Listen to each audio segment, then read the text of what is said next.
La fille de la fabrique est en effet mon 11e roman. C'est un roman qui se passe à Marthe-Lausanne et ce roman, il a un peu une histoire.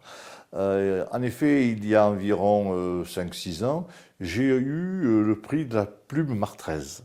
Et j'ai promis à mes lecteurs de Martre, à l'époque, de leur faire un roman. Et donc j'ai tenu un peu en quelque sorte ma parole. Le martre, c'est une faïence très particulière, très chaleureuse, pleine de couleurs.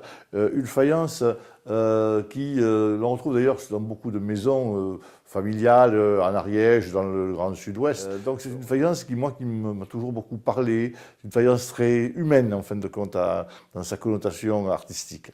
Donc voilà pourquoi un roman sur Marthe-Lausanne. Et pourquoi la faïence? Parce que la faïence, c'est l'art et le feu de Martre. Il y a aujourd'hui 9 fabricants de faïence à Marthe-Lausanne, 9 artistes qui travaillent. Et c'est d'ailleurs à Marthe-Lausanne que sera lancé officiellement le roman. L'histoire est en partie réelle, elle ne s'est pas déroulée à Martre.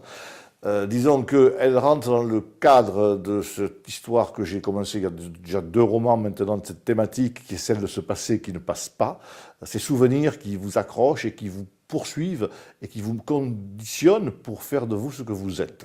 Dans ce contexte, eh bien, j'ai décrit l'histoire d'une dame qui est à la recherche de sa propre identité, une femme qui, à la quarantaine, revient sur les pas de son enfance et retrouve la trace de son père, un père très autoritaire, mais également un père artiste. Et elle se trouve être obligée, en sorte, de reprendre un peu par tradition cette fabrique de faïence familiale, et elle se penche donc aussi sur les circonstances étranges de la mort de son père.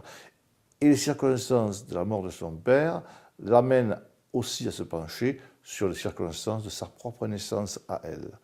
Et l'histoire de sa naissance, son identité, émerge ainsi du roman pour devenir, je dirais, le suspense, en quelque sorte, hein, l'intrigue de ce roman. Voilà.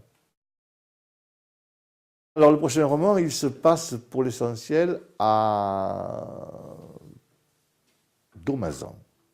Domazan dans la vallée de l'Arise, avec une extrapolation sur le Haut-Volvestre. Pour l'instant, il n'a pas de titre. Il n'a pas de titre encore, mais c'est un roman qui est sur la thématique de la guerre de 14 et des conséquences que la guerre de 14 peut avoir. Une histoire qui est vraie, l'histoire d'un monsieur qui, victime de la guerre de 14, voit sa vie complètement basculer et va connaître une autre vie, je ne vous dis pas laquelle, jusqu'à ce que 30 ans plus tard, la clarté se fasse en lui et qu'il se rappelle enfin, qu'il se souvienne de ce qu'il a été, ce qu'il fut. Donc c'est un roman sur les traces de guerre, pour une parution au printemps prochain.